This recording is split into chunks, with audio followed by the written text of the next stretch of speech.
Spring is finally here, and so is the 2015 World Cup circuit.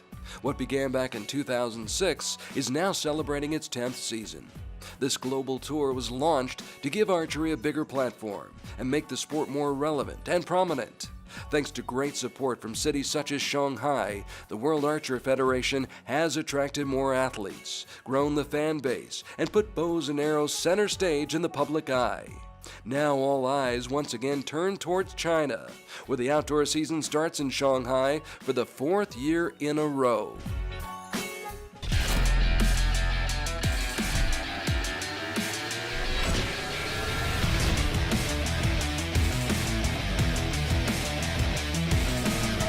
In the women's team gold medal match, Malaysia's Fatin Nurfateha Matsalah had both Noriza Ishak and Sarita Chamnong alongside in her battle with a new-look team from the United States. With Erica Jones expecting a baby, Crystal Gauvin would now team up with Angela Bradley and Lexi Keller at Stage 1 in Shanghai. The thought of competing without veterans Christy Collin and Jamie Van Atta, a hair-raising prospect for one American fan. We'll pick up the action after 3 ends, the American newcomers shooting well. So the score is tied at 166 all. Fatin fires away, and her shot starts a string of 3 straight 9s. Chamnong and Noriza Ishak following suit. Crystal Gauvin counters with a 9 as she leads off the 4th set for the U.S. And Angela Bradley puts her shot in just about the same spot. Lexi Keller, 19 years young, shows plenty of patience. And the patience pays off. She keeps the score tied at 193. Malaysia's main threat keeps the pressure on with a 9 that's on the line. And once again, both teammates follow her lead. A 9 from Chamnong and another 9 from Ishak. So it's up to the Americans to keep pace. Crystal Gauvin gets the job done. And so does Angela Bradley. But that puts all the pressure squarely on the shoulders of young Lexi Keller. Once again, Lexi takes her time, anchors that bowstring for what seems to be an eternity, and finally lets it fly. She needs a 10 to win, a 9 to tie, but 8 means victory for the Malaysians. Crystal's quick to console Lexi, who will see better days ahead. But for Malaysia, this is a day to celebrate and enjoy a great week in China, after defeating Vietnam, India, and Russia to reach the gold medal match. In the end, consistency paid big dividends. We're really happy and so excited. This is our first World Cup, and we were excited just to reach these finals. But most important, we beat the United States of America, the top seeds in this tournament. Menang dengan tim USA.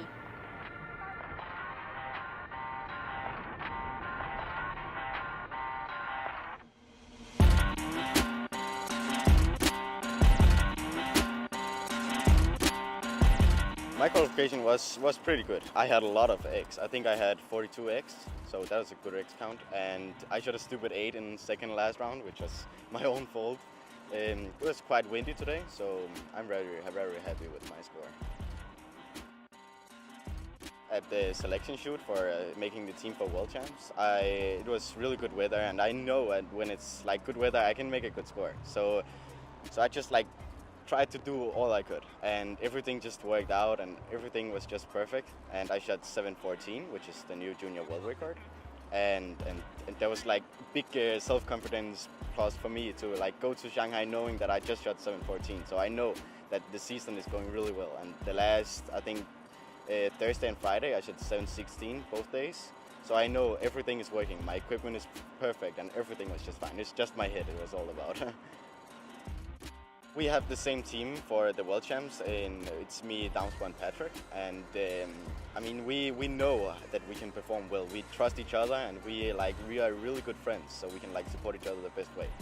And going to these World Cups, it's I mean, it's the same people almost we're shooting against. So we know the routine and we know everything is good if we are performing well enough. We don't practice much at home. Like, we don't go to each other and just like try shooting team. We never do that. We shoot it here or other competition where we can do it, which is I think it's the best.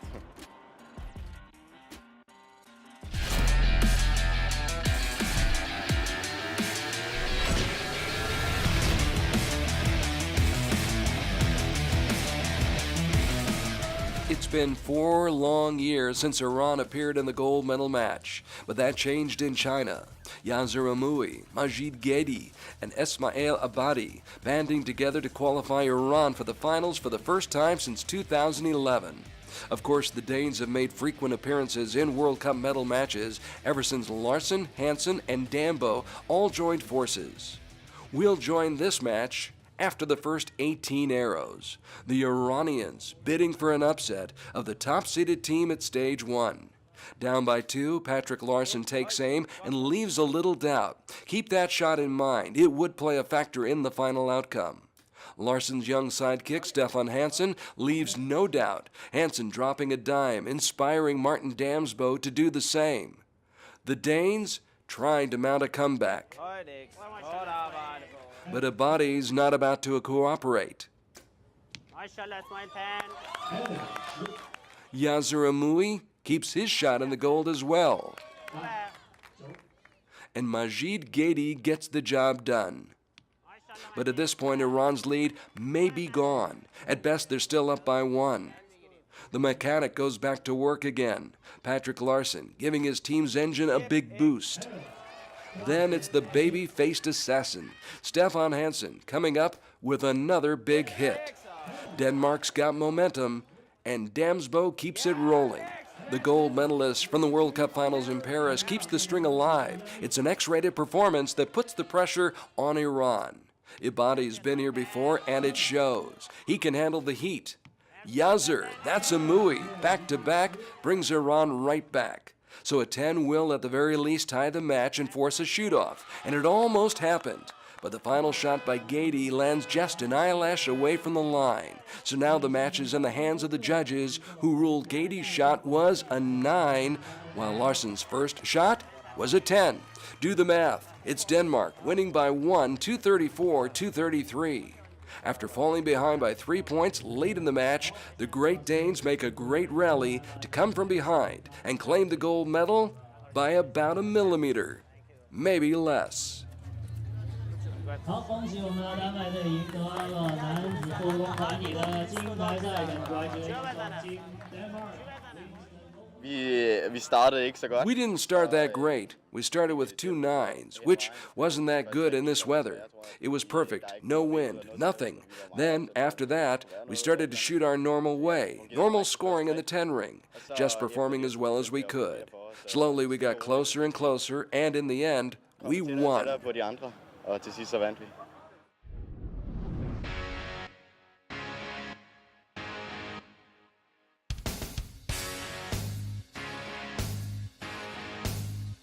My name's Dr. Gregory Bauer. I'm a chiropractor with the United States Olympic team, and I was assigned to the archery team these past few years, so I get to be one of the fortunate only few medical providers that works with an archery team.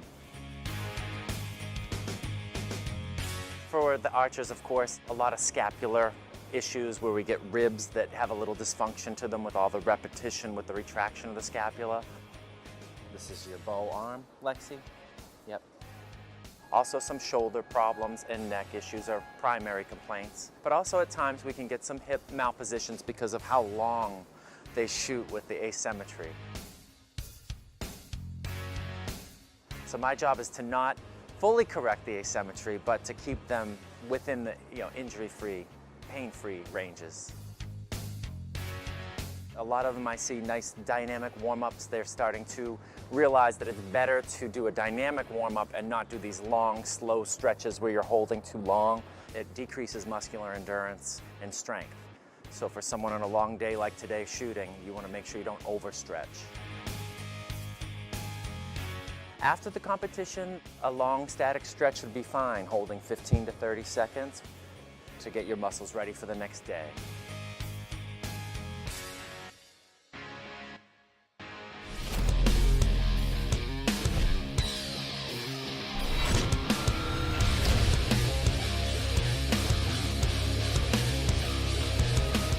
Stephanie Salinas would test her muscles and her skill in the women's bronze medal match. She'd been tested by teammate Linda Ochoa, who beat her in the semifinals.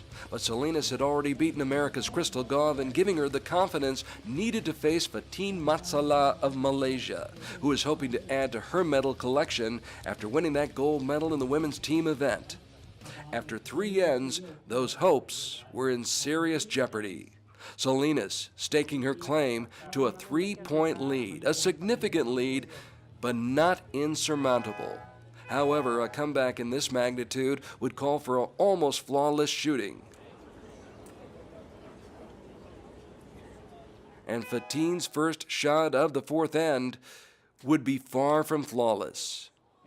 That 8 would create an opportunity for Salinas to stretch her lead to 5 with only 5 shots left in the match.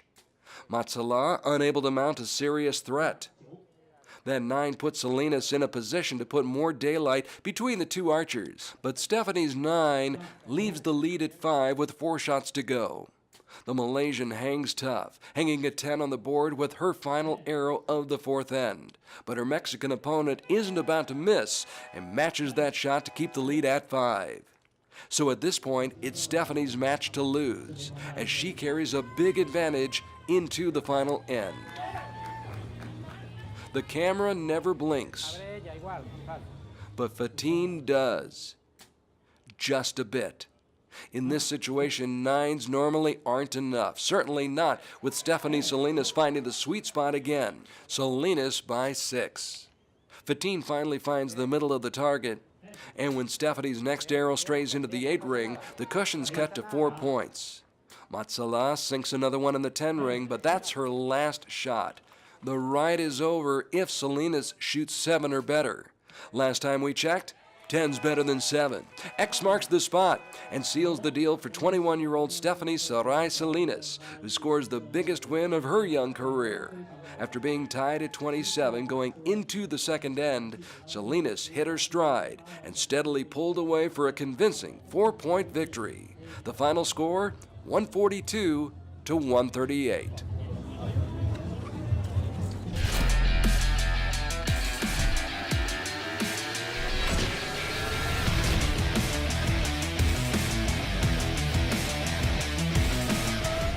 Speaking of Linda Ochoa, she has to have a lot of affection for China. This gold medal match providing a golden opportunity to win her first World Cup medal outdoors since 2010, when she secured a silver here in Shanghai.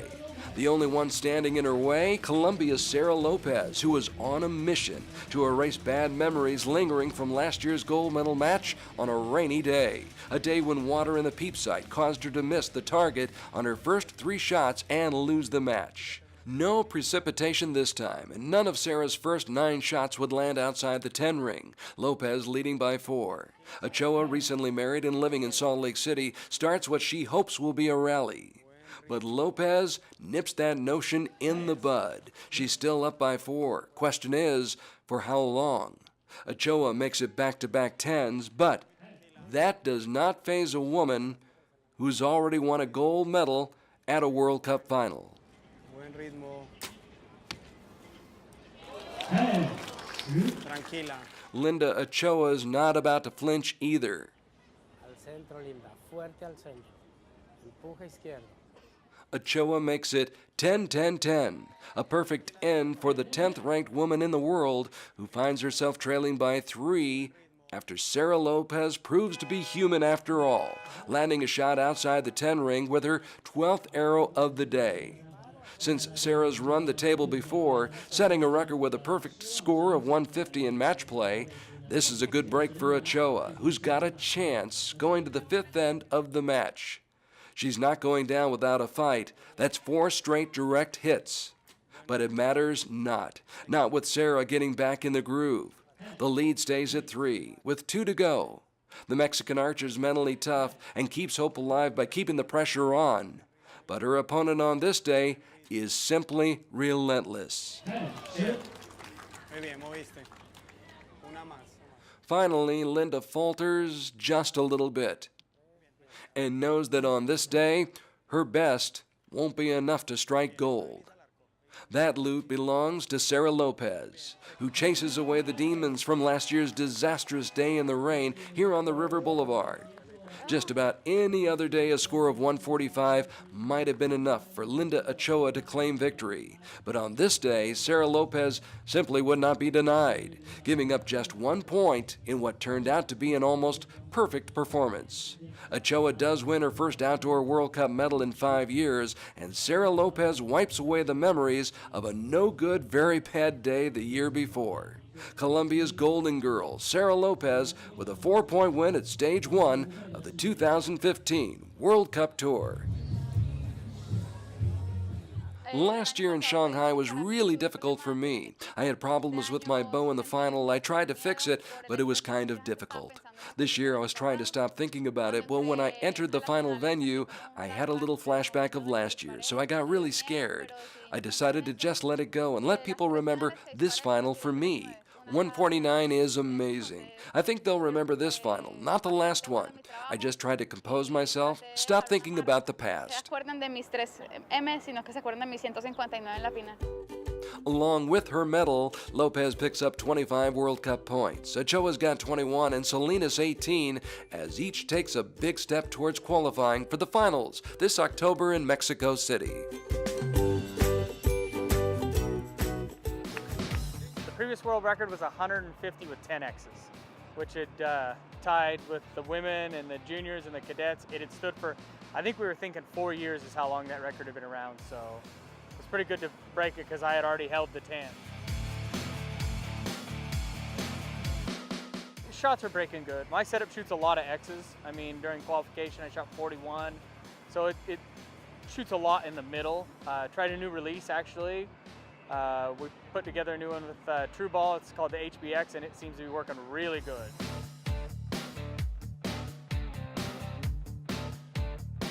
And then Sebastian got me, I shot a good score at 148. Sebastian shot a better score at 149. The French have got me a couple times this year. PJ got me in Arizona at 150 to 149. So I'd say, I guess sooner or later it'll be my turn, but good start to the year. Gives me good points towards the finals, and just kind of some good scores were shot, so I can't be displeased with how things went.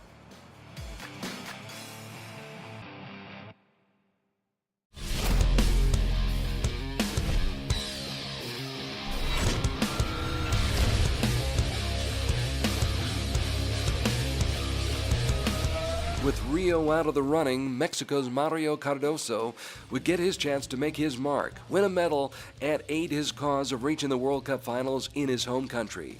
It would be a major breakthrough for the 21-year-old who was still after his first World Cup medal. Trouble is, he was up against a veteran who'd already won 15 medals. The Frenchman, Dominique Genet, back from a year away, had given Mike Schlosser a run for the money before falling by 3 to the Dutchman. So Cardoso had his hands full in this bronze medal match. Mario trailing by 2 after matching Genet in the first 2 sets. Mario's teammates trying to lighten the mood and help Cardoso relax so he could catch the Frenchman.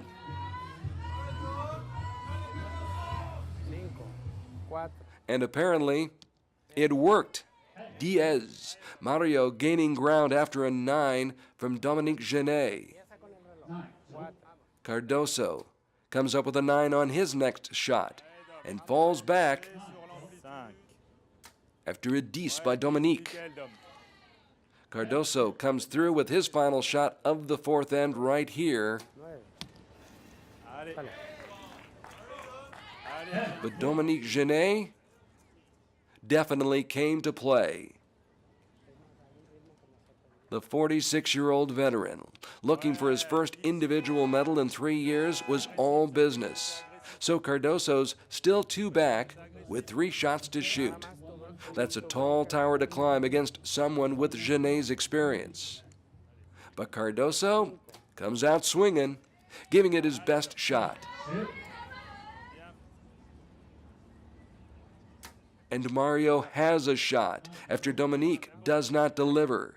It's a 1-point deficit that Mario might be able to erase with a little more help from Genet. Wishful thinking. Genet's not inclined to lend a hand, so all Cardoso can do is finish strong and hope for another break.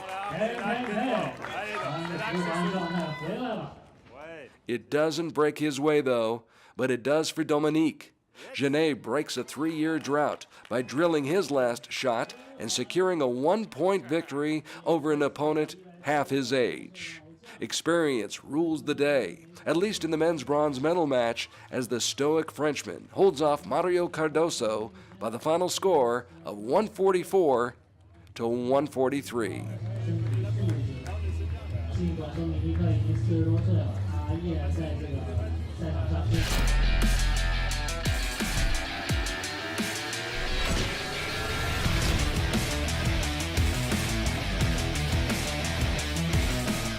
The men's marquee matchup would feature Magic Mike Schlosser, or Mr. Perfect, as some have come to call him, the 21-year-old Dutchman who made headlines during the indoor season with a world record score. He'd also won a world title in 2013 on the beach in Belek, all of which meant Sébastien Peynaud had his work cut out for him.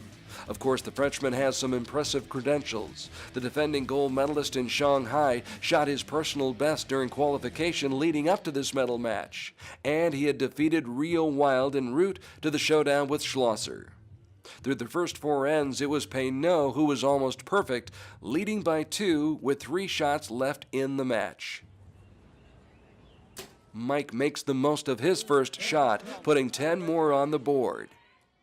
Keep in mind, Peynaud had only 1 shot land outside the 10 ring so far in this match. But lo and behold, his first arrow drops down into the 9 ring, and the lead drops down to 1.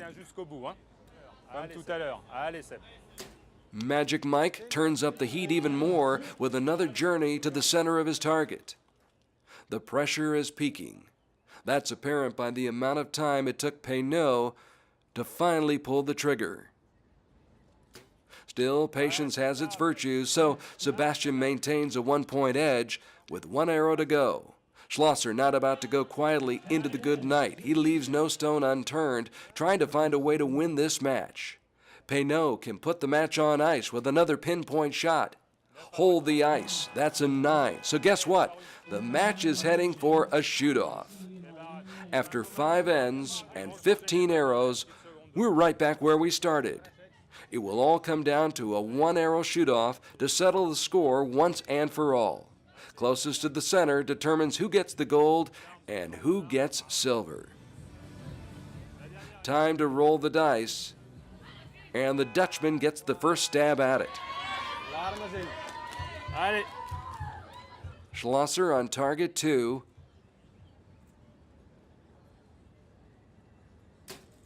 Lets out a shout, seeming to know he's misfired.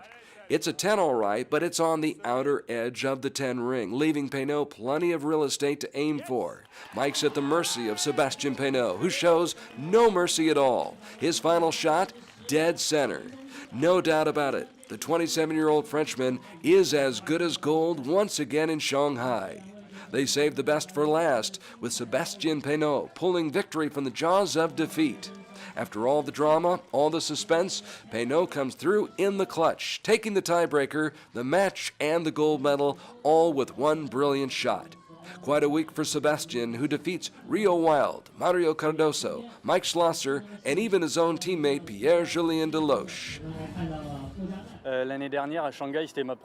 Last year in Shanghai, it was my first final. I won against Pierre-Julien. It wasn't a normal match as he was my teammate. The goal this year, to come back and do my best. I didn't have an absolute goal to go to the finals, so I'm really pleased. First to be there in the final, and then to win this stage for a second time. That doesn't happen a lot, so it's a really special feeling.